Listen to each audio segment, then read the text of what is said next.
O Evangelho da solenidade de São Pedro e São Paulo é um pequeno trecho, apenas o diálogo entre Jesus e Pedro, que aparece numa passagem mais ampla, que é a manifestação do Cristo ressuscitado aos apóstolos junto ao lago de Genezaré.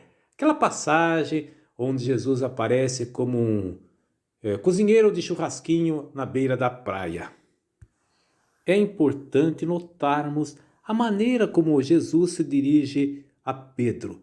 Logo no começo da passagem, ele diz assim: Simão, filho de João.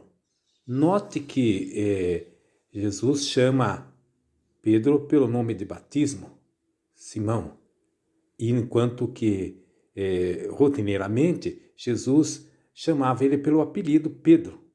Pedra, cabeça dura, uma coisa assim, que quando você usa um apelido, o que você vai falar tem um caráter assim mais informal, mais quando você usa o nome da pessoa é mais solene. Depois ele parece trocar a paternidade de Pedro. Ele fala filho de João, nós sabemos que ele é filho de Jonas, Bar Jonas. E por que ele faz isso?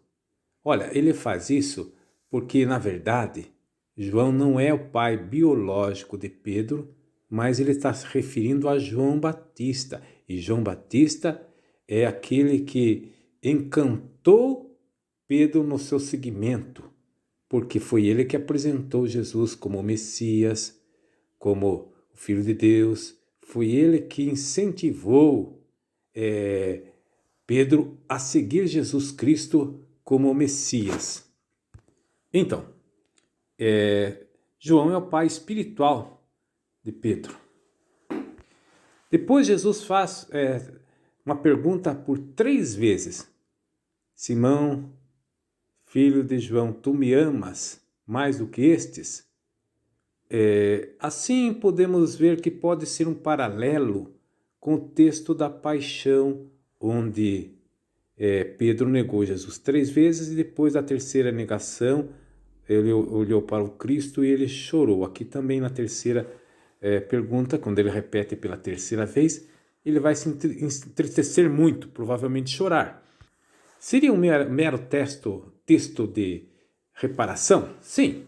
Mas veja só como as coisas funcionam nesse texto. Aqui é interessante você recorrer ao grego, porque note só, Jesus faz uma pergunta usando um verbo grego e ele responde com outro. É difícil para a gente compreender isso numa tradução, porque geralmente a tradução traduz a resposta e a pergunta por amor. Enquanto que Jesus Cristo usa um termo, a língua grega é uma língua rica, tem muitos vocábulos, então ele quando pergunta para Pedro, tu me amas? Ele usa o verbo agapau, que é amor sublime, gratuito, aquele amor que Jesus deu como mandato do novo mandamento lá na última ceia, quando ele lavou os pés dos discípulos. Já Pedro responde com outro verbo, que é fileu, é amar, mas no sentido de mera amizade, de troca, de solidariedade, não passa disso. Note que Jesus faz essas perguntas 2 vezes. Na terceira vez, o que Jesus faz? Ele desconcerta completamente Pedro, porque ele pergunta para Pedro usando o verbo de Pedro. Ele troca o verbo agapau por fileu. Seria mais ou menos assim, né? Jesus perguntaria: Pedro, você me ama? Ele responde: eu gosto. E Jesus pergunta a segunda vez, ele responde: eu gosto. Na terceira vez, Jesus inverte o verbo e diz assim: Pedro, você só me ama?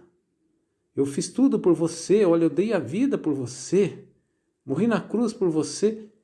Aí ele, então, da gíria nós diríamos, caiu a ficha, porque ele percebe a distância colossal entre o amor de Jesus por ele e a não correspondência do seu amor meramente interesseiro, mesquinho, comercial que ele tem para com o mestre.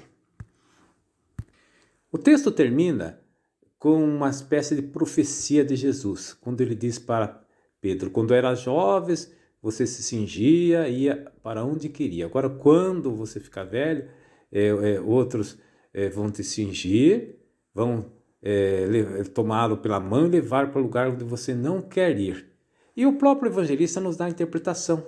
Fala então que isso se referia à morte, ao martírio que o Pedro de fato vai sofrer em 64 na perseguição de Nero.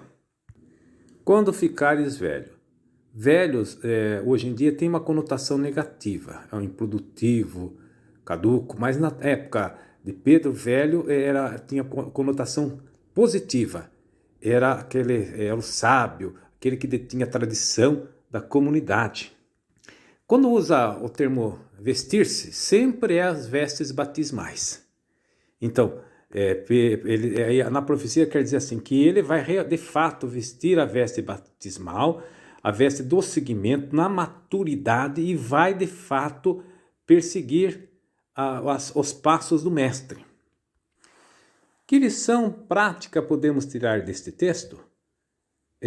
Uma delas é que o amor de Jesus por nós, não só para com Pedro, é infinito, incondicional, é um amor perfeito, e nós não correspondemos a esse amor, mas precisamos fazer essa caminhada que Pedro fez, né? Essa caminhada das lágrimas, de perceber essa grande verdade, o quanto Jesus nos ama, pois ele deu sua vida para nos salvar. Amém.